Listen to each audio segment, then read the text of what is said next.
One of the things I've realized when you go through a disaster, and for me it was Helene, you start to see things a little bit differently sometimes when it's your own community. It puts things a little bit more in a different perspective.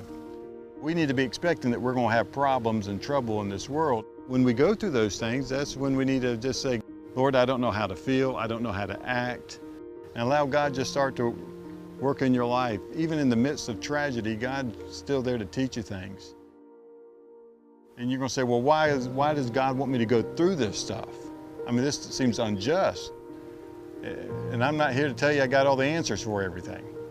But I'm here to let you know that God won't let your pain go to waste.